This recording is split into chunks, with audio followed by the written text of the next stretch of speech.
نعرہ صلوات، اللہم صلی علی محمد۔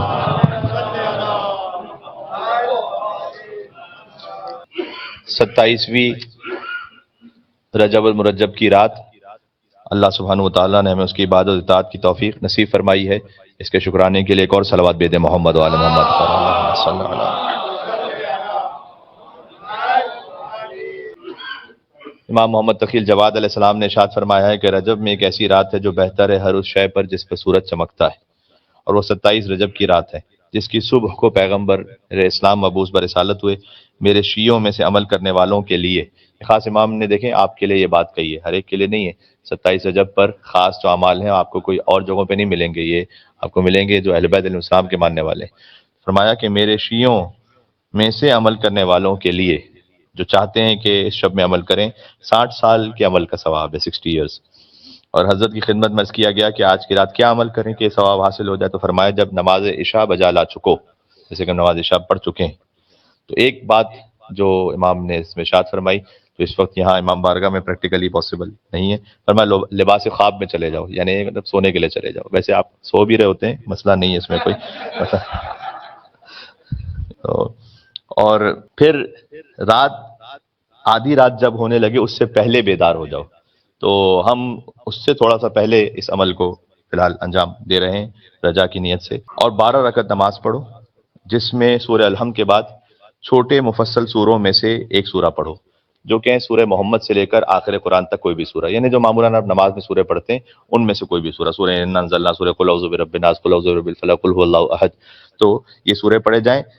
12 رکعت نماز کا مطلب ہے کہ 6 نمازیں ہوں گی 2 رکعت کر کے، اور الحمد کے بعد کوئی بھی مختصر سورہ پڑھیں۔ جب نماز ختم ہو جائے تو سلام کے بعد بیٹھ جائیں اور سورہ الحمد کو 7 مرتبہ، معوذتین یعنی سورہ فلق اور سورہ ناس کو 7 مرتبہ، سورہ قل هو اللہ احد کو 7 مرتبہ، قل یا ایھا الکافرون کو 7 مرتبہ، سورہ انا انزلنا اور آیت الکرسی کو بھی 7 مرتبہ پڑھیں۔ اور پھر ایک خاص دعا ہے جو مختصر سی دعا ہے، اس دعا کو انجام دیں، پھر جو چاہے دعا طلب کریں۔ آج کی رات کے ایک اہم ترین اعمال میں سے خود شیخ عباس قمی جیسے بڑے محدث نے اسے لکھا ہے کہ رات کے بہترین اعمال، یعنی ابھی جو 12 رکعت نماز بتلائی گئی ہم پڑھیں گے یہ بھی بہتر اعمال ہے، لیکن بہترین اس سے بھی اوپر ہے، وہ ہے زیارت امیر المومنین علی بن ابی طالب علیہ السلام آج کی رات میں۔ اللہم صلی علی محمد۔ ائمہ علیہ السلام میں آپ ارتباط دیکھیے گا، 27 رجب المرجب رات ہے رسول اللہ کی، اور زیارت کی مخصوصی ہے امیر المومنین کی علی بن ابی طالب علیہ السلام۔ اچھا آپ جانتے ہیں 28 سفر رسول اللہ کی وفات کی رات مخصوصی ہے زیارت کی امیر المومنین علی بن ابی طالب علیہ السلام، جو اہل عراق کے درمیان اصل میں مخصوصی ہے۔ اس طرح سے شب 15 شعبان امام زمانہ علیہ السلام کی رات ہے، مخصوصی ہے زیارت امام حسین علیہ السلام۔ تو یہ خاص طور پر مولا علی اور امام حسین علیہ السلام کی زیارت کے لیے خاص اللہ سبحانہ وتعالیٰ کا اہتمام ہے۔ اور چونکہ اس بندہ فقیر کو یہ توفیق نصیب ہوئی کہ کئی مرتبہ شب 27 رجب ہم نے حرم جناب امیر میں کی ہے، تو میں بطور مزاح کہہ لیں یا حقیقت کہہ لیں، میں وہاں کے لیے کہتا ہوں کہ یہ عورتوں کی مخصوصی وہاں پر عراقی عورتوں کی، کیوں؟ اس لیے کہ آپ اگر اس مخصوصی پہ چلے جائیں تو جیسے 40 کا رش ہوتا ہے نا کربلا میں، ویسے مستورات ہی مستورات، لیڈیز ہی لیڈیز مختلف عراق اور ایران کے زیادہ تر اور باقی علاقوں سے تشریف لائی ہوتی ہیں۔ اس کی خاص وجہ ہے، وہ اپنے بچوں کو ساتھ لائی ہوتی ہیں، یا بھتیجوں کو یا بھانجوں کو، بھتیجی بھانجی، کیوں؟ اس لیے کہ آج کی رات جو حرم امیر المومنین میں پہنچے اور مولا کا فیض اسے نصیب ہو جائے، تو جو ڈسیبل ہوتا ہے اسے شفا نصیب ہوتی ہے۔ آج کی رات کا یہ خاص تحفہ ہے جو حرم امیر المومنین سے ملتا ہے، جس پر آپ کو خود صلوات بھیجنی چاہیے تھی۔ اللہم صلی علی محمد وعلی محمد وعلی محمد۔ یا علی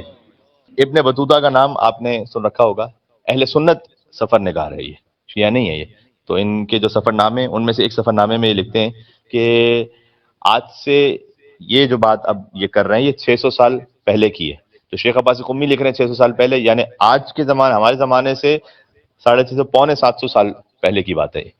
کہ میں شب 27 رجب کو پہنچا۔ یعنی خالی یہ وہ بات نہیں ہے کہ جو خالی آپ کو احادیث میں مل جائے یا کسی شیعہ نے نقل کر دی، ابن بطوطہ نے لکھا کہ میں وہاں پر پہنچا مکہ معظمہ سے نجف اشرف۔ جب ہم وہاں پہنچے تو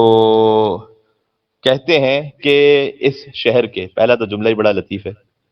ویسے تو ایک طرح سے طنز بھی ہے تھوڑا سا ہم پر، لیکن یہ طنز وہ ہے کہ جس پر ہمیں فخر بھی ہے، کہ اس شہر کے سارے لوگ رافضی ہیں، اس شہر کے سارے لوگ رافضی رافضی کہتے تھے تنزن ہمیں،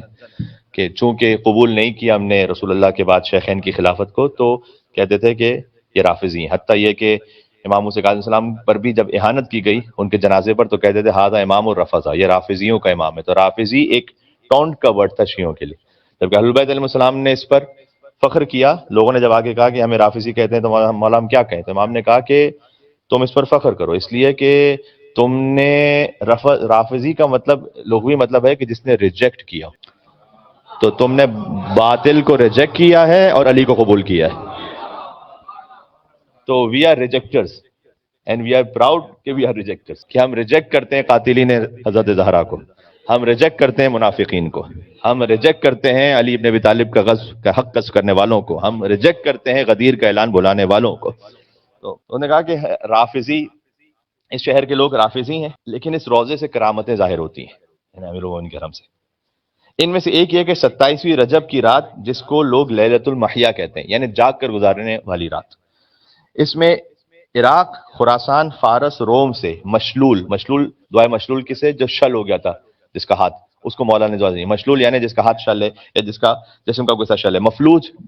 پیرالائزڈ، زمین گیر جو ایسا ڈسیبل ہے کہ اٹھ نہیں سکتا۔ ان میں سے آج سے 650 سال پہلے کی گواہی ہے، اس نے لکھا کہ 40,000 لوگ جمع ہوتے ہیں، جس کے الفاظ ہیں ابن بطوطہ کے، کہ 40,000 لوگ جمع ہوتے ہیں۔ تو آج آپ سوچ لیجئے گا، آج یعنی لٹرلی ملینز میں، حرم تو پورا چھوڑ دیجئے، حرم کے اطراف کے پورے صحن اور اطراف کی ساری گلیاں، وہاں خلقت ہی خلقت ہوتی ہے، اور ایک عجیب ہی سما ہے۔ میں آپ سے یہاں سے دعا دے رہا ہوں کہ انشاءاللہ کبھی آپ 27 سے جب کیجئے وہاں پر انشاءاللہ، تو ایک الگ ہی شان ہے اس کی۔ تو کہتے ہیں 40,000 لوگ وہاں جمع ہوتے ہیں اور اپنے اچھے ہونے کا اور کھڑے ہونے کا انتظار کرتے ہیں کہ ہم کوئی معجزہ ظاہر ہو اور ہم کھڑے ہو جائیں۔ بعض لوگ ان میں سے نماز اور بعض ذکر، بعض تلاوت قرآن میں مشغول رہتے ہیں۔ پھر لفظ لکھا کہ اور بعض فقط روزے کو دیکھتے رہتے ہیں، یہاں تک کہ آدھی رات اور 2/3 رات گزر جاتی ہے۔ پھر جو مریض جو حرکت نہیں کر سکتے تھے، صحیح اور تندرست حالت میں اٹھتے ہیں، اور ان میں کسی قسم کا مرض نہیں ہوتا۔ سبحان اللہ کہنے والی اور مولا کا نعرہ لگانے والی بات تو اب آ رہی ہے۔ ابن بطوطہ جس نے یہ لکھا ہے کہ سارے رافضی ہیں، اس نے یہ لکھا کہ صحیح اور تندرست حالت میں اٹھتے ہیں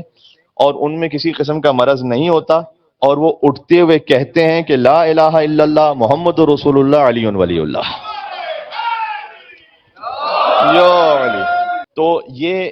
اتنا یعنی فیسینیٹ کرتا ہے آپ کو وہ پورا منظر۔ جنہوں نے منظر دیکھا، مجھے ایسا لگ رہا ہے کہ جیسے ابھی میرے سامنے وہ منظر سارا گھوم رہا ہے۔ تو میں کوشش کر رہا ہوں جو میرے قلب کے جذبات ہیں وہ آپ تک میں پہنچا سکوں، کہ ہم جب بھی جہاں کہیں بھی ہوتے تھے تو اپنے وہاں ہوٹل میں جشن کر کے جب باہر نکلے تو سامنے اجتماع خلقت ہی خلقت، اور ہر طرح کے مریض لوگ، اور آپ دل میں واقع نہیں ہوتا ہے کہ کسی کا پیر، کسی کا ہاتھ، کسی کی کمر، تو اس میں لوگ بیٹھے ہوتے ہیں اور حرم امیر المومنین کو دیکھ رہے ہوتے ہیں، اور پھر جن پر فیض ہو جائے تو وہ اٹھتے ہیں وہاں سے۔ اچھا، کہتے ہیں کہ یہ امر مشہور ہے، اور اگرچہ کہ میں خود وہاں پر اس رات میں تو نہیں پہنچ سکا، لیکن یہ کہہ رہے ہیں کہ میں نے قابل اعتماد معتبر لوگوں سے سنا ہے اسے، اور پھر میں نے دیکھا کہ اس مدرسے میں جو حضرت کا مہمان خانہ ہے، اس زمانے سے مہمان خانہ ہے حرم کا، اس میں 3 زمین گیر افراد جو حرکت کرنے کی قدرت نہیں رکھتے تھے، ایک روم کا رہنے والا تھا، دوسرا اصفہان کا، تیسرا خراسان کا، تینوں الگ الگ جگہ سے آئے تھے۔ تو میں جب پہنچا تو میں نے ان سے پوچھا کہ تم کیوں نہیں ٹھیک ہوئے؟ دیکھیں آج کی اتنی سہولتیں، ہمیں تو سہولتوں کا احساس نہیں ہوتا۔ تو انہوں نے کہا کہ ہم یہاں 27 کی رات کو پہنچ نہیں پائے۔ آج کی طرح نہیں کہ آپ فلائٹ لیں اور آپ کو معلوم ہے آپ کتنے بجے پہنچیں گے، وہ روم سے چلا ہے، وہ خراسان سے چلا ہے، فرض کیجئے کہ 28 کو پہنچا ہے، تو کیا کریں گے؟ کہتے ہیں واپس جائے گا، کہ واپس جا کے دوبارہ؟ کہتے ہیں ہم یہیں رہیں گے آئندہ سال تک، تاکہ شب 27 جب ہمیں ملے تو ہمیں حرم امیر المومنین سے شفا نصیب ہو۔ سبحان اللہ۔ اور اس رات میں شہر کے زیادہ لوگ حرم میں جمع ہوتے ہیں۔ اس دن ایک بہت بڑا بازار بھی لگتا ہے۔ پھر انہوں نے اپنی ایک داستان اور لکھی ہے، اور پھر یہاں تک لکھنے کا ابن بطوطہ کا یہ سارا کلام تھا۔ اس کے بعد شیخ عباس قمی خود لکھتے ہیں، کہتے ہیں کہ اس میں کوئی تعجب کی بات نہیں جو ابن بطوطہ نے لکھا ہے کہ حرم امام رضا علیہ السلام سے بھی، اب یہ ایران کی بات لکھ رہے ہیں، حرم امام رضا علیہ السلام سے بھی اتنے معجزات ہیں کہ جو شمار سے باہر ہیں۔ اور 1843 ہجری میں 3 عورتوں نے ایسی شفا پائی کہ جو پیرالائز تھیں اور زمین گیر ہو چکی تھیں، اور ڈاکٹرز ان کے علاج سے عاجز تھے، اور یہ معجزات ہر اس شخص پر واضح ہو گئے جیسے سورج کا آسمان پر چمکنا، اتنا کلیئر ہے یہ۔ اور نجف اشرف میں دروازہ کھل جاتا ہے زائرین کے لیے، یہ بات اتنی واضح ہے کہ ان عورتوں نے بھی، ان کے ڈاکٹرز نے بھی تصدیق کی کہ وہ پیرالائز تھیں، اس کے بعد انہیں شفا نصیب ہوئی۔ اگر پھر آگے لکھتے ہیں اگر مفاتیح الجنان میں ہمارا مقصد فقط دعاؤں کو لکھنا نہ ہوتا بلکہ ایک تفصیلی کتاب لکھنا ہوتا تو کہتے ہیں کہ پھر میں وہ سارے واقعات اور معجزات لکھتا ایک کے بعد ایک کہ جو مشہد میں اور حرم امیر المومنین میں نجف میں ظاہر ہوتے ہیں، لیکن ہمارا مقصد چونکہ اختصار کے ساتھ کتاب کو لکھنا ہے لہٰذا خالی اتنی بات کر کے کہتے ہیں کہ میں بات کو اپنی تمام کرتا ہوں۔ تھوڑا سا ہم اپنے گرمی جذبات کے لیے چاہتے تھے کہ یہ بات سامنے آئے کہ کس شب میں آپ یہاں بیٹھے ہوئے ہیں، اگرچہ کہ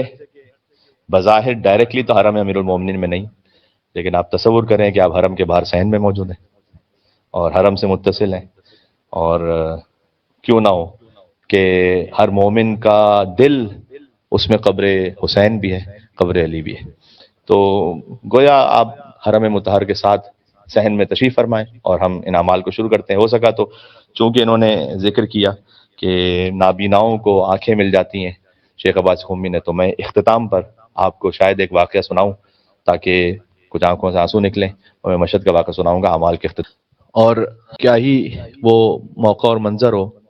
کہ ہم جب میدان محشر میں پہنچے تو یہاں مولا علی کے حرم میں لاکھوں کا اجتماع ہوتا ہے، اللہ جانے وہاں تو اولین اور آخرین ہوں گے مولا کے ساتھ، تو وہاں مولا کہیں ہمیں دیکھ کر یہ کہیں کہ یہ ہے ہمارا چاہنے والا، یہ ہمارا ماننے والا۔ کاش یہ منظر ہم میدان محشر میں اپنی نگاہوں کے سامنے امیر المومنین علی جن ابی طالب علیہ السلام کی زیارت کر سکیں، اور جو ایک شعر یہ تھا کہ جس حرم میں نابیناؤں کو بینائی عطا ہو جاتی ہے، تو میں نے آپ سے کہا کہ میں ایک چھوٹی سی بات کروں گا بس۔ ایک عراق ہی کے مومن تھے، ان کا یوٹیوب پہ واقعہ بھی موجود ہے جو انہوں نے خود بیان کیا ہے، تو بعض مرتبہ ایسا ہوتا ہے، کہتے ہیں میں مولا علی کے حرم میں بھی گیا اور امام حسین کے حرم میں بھی گیا، لیکن میرا بیٹا اس کو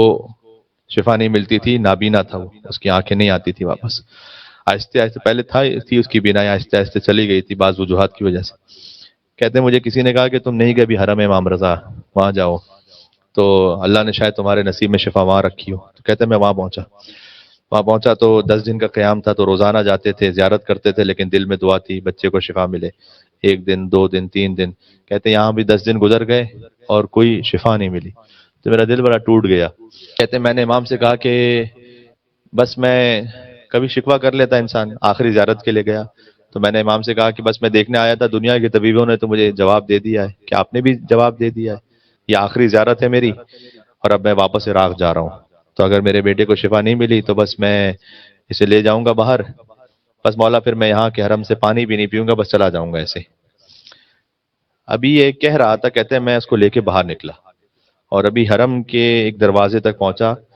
ایک مرتبہ اللہ جانے دل میں کیا خیال آیا، میں نے زری کو دیکھا اور میں نے کہا کہ اے مولا رضا، آپ کو آپ کے چچا عباس کی زخمی آنکھ کا واسطہ،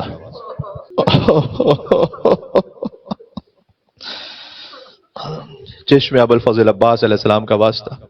کیا اب بھی مولا آپ میرے بیٹے کی آنکھوں کو ٹھیک نہیں کریں گے؟ آپ نے مولا عباس کے بازوؤں کے مصائب ہمیشہ سنے، آنکھوں کے مصائب کم پڑے۔